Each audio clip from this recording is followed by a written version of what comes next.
everything that happened. They lost 4 straight. They lost the first 3 games on a 6-game homestand. And now the next 5, you have Oklahoma City for 2. You have the Houston Rockets on Sunday. You have Phoenix Tuesday or Wednesday. Then you have the San Antonio Spurs that Friday. So we got the next 5 games without Draymond Green. Who knows when Stephen Curry's coming back? He may come back Monday against the Rockets, may come back Wednesday against the Suns. We have no idea. But right now, situation is getting critical with the Golden State Warriors. It is. And I'm not saying panic or whatnot, but boy, we got to get some things going right away. So, but here's a positive. I'll put out a positive right away for you, Shasky. Okay. We're going to get an opportunity to see the youngsters. This is their time to show what they have. Podziemski, Kuminga, Moody, TJD, this is their time to show that, hey, I need minutes in this rotation. They can alter Steve Kerr stinking. They can alter everybody stinking if they play well. So this is a golden opportunity for the youngsters that everybody wants to see. We want to break up the starting lineup. We want to mix up the rotations or break up the rotations or bench this guy, start this guy. Well, guess what? We're going to see a lot of these youngsters over the next 5 games.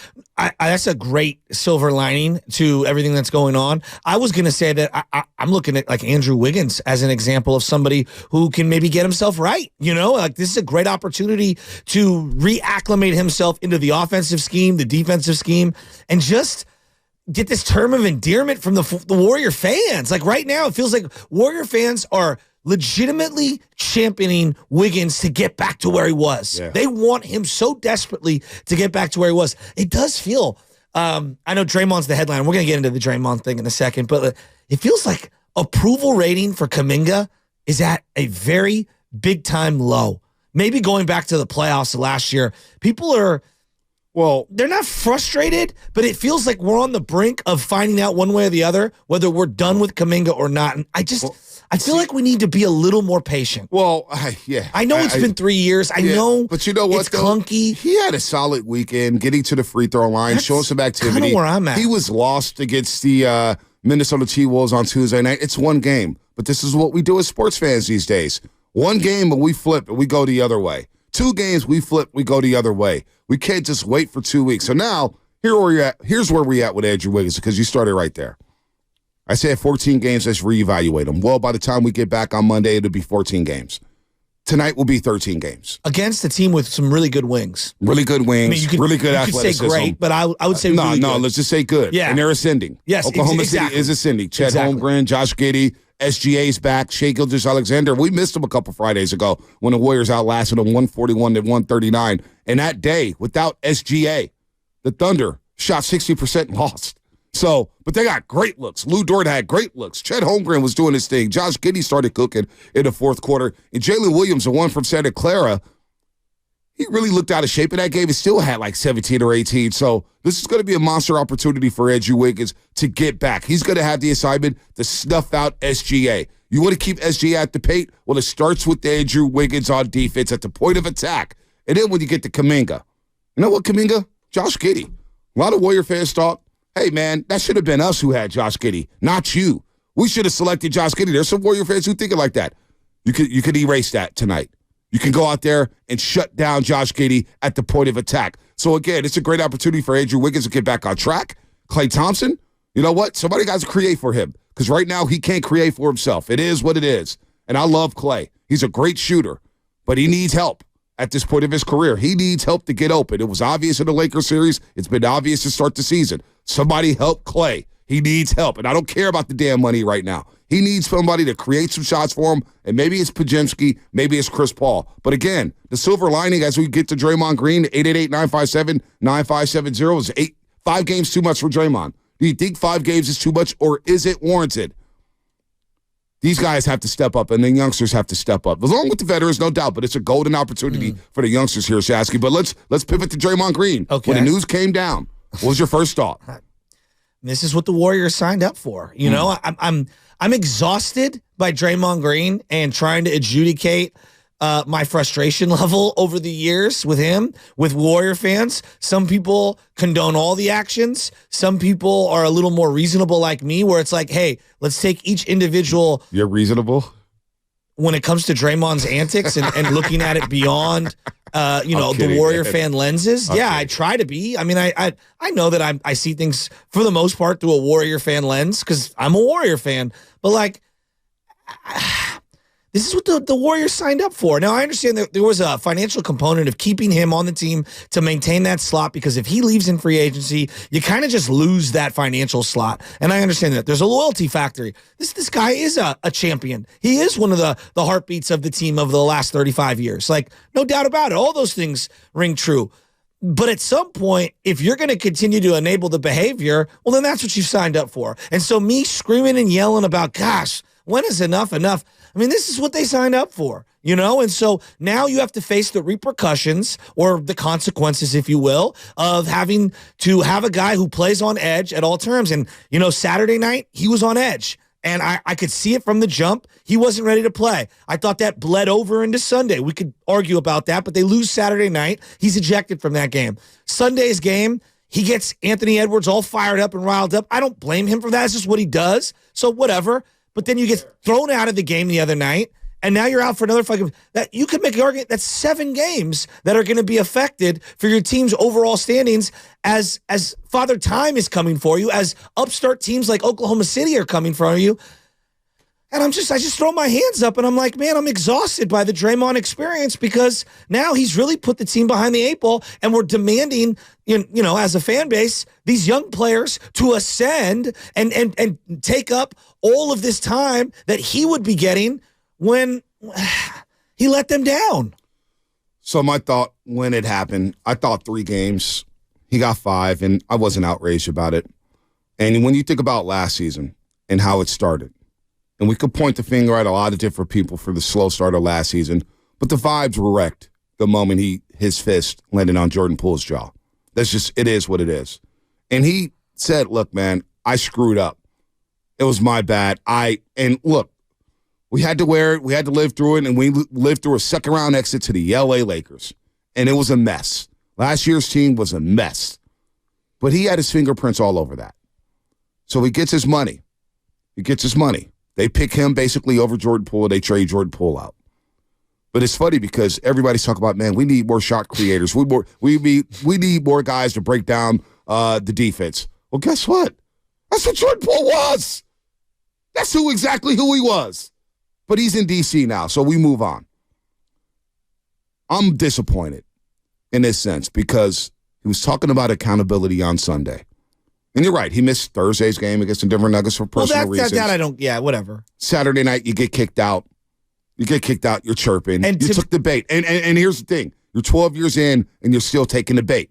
You're taking the bait. So then Sunday, he was on a mission to get thrown out of the game. I don't know if he's on a mission. Close. I don't know if he's on a mission to get thrown out. Well, if they were down 10, and he was on the edge, and he was doing what he's got to do. That I agree. So you get thrown out of that game.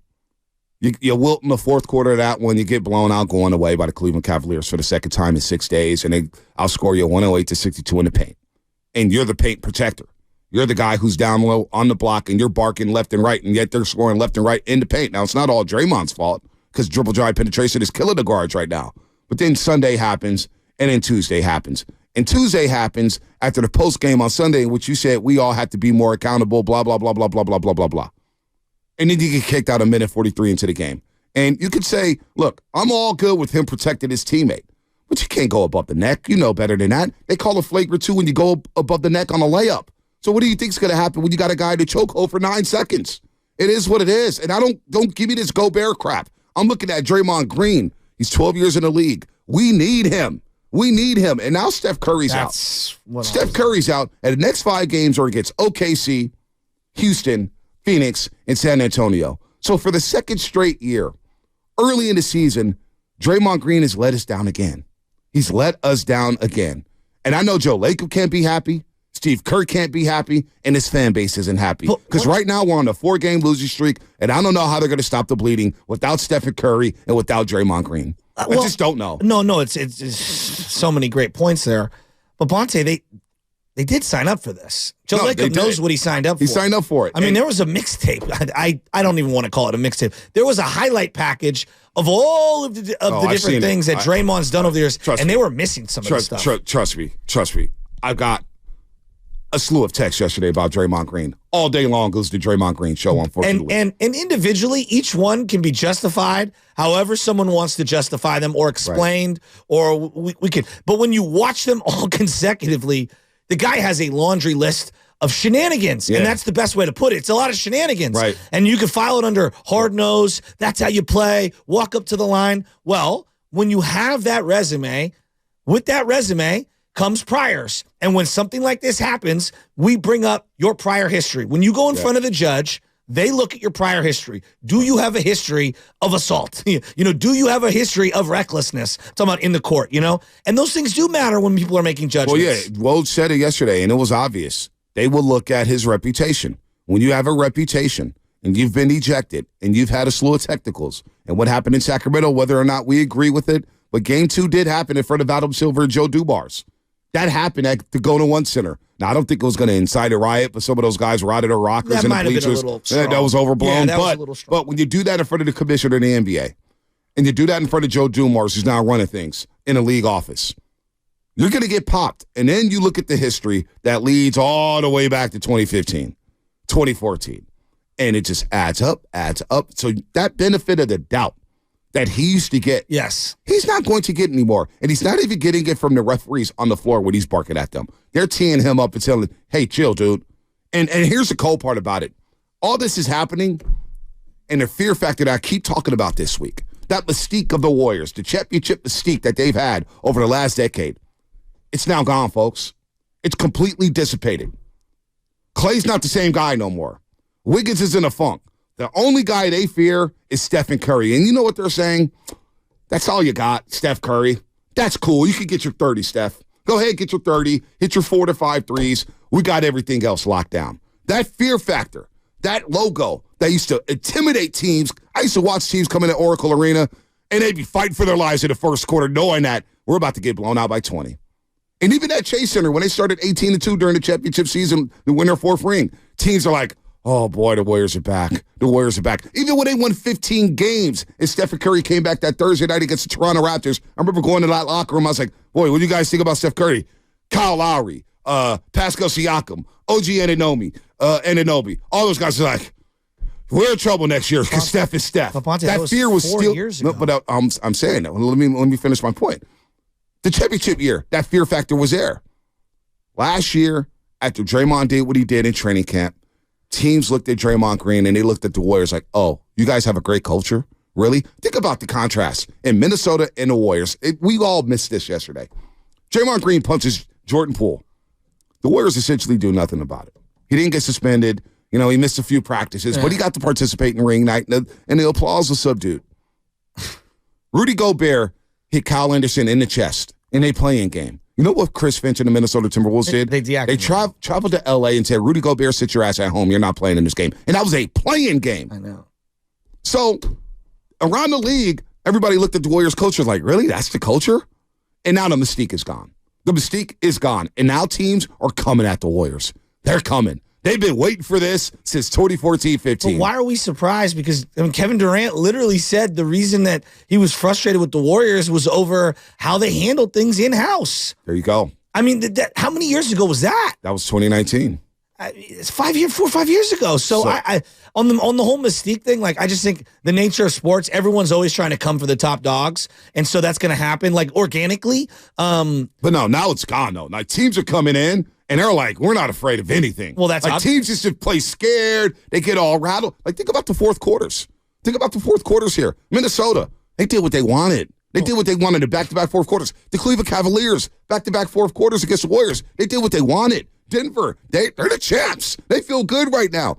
These teams do not fear the Warriors. And when it comes down to nut-cracking time, when teams, I used to watch them just wilt with the mere image of Stephen Curry right in front of them, that is gone. It is dissipated. That's the reality of this thing. So now we got to count on youngsters to stop the bleeding here.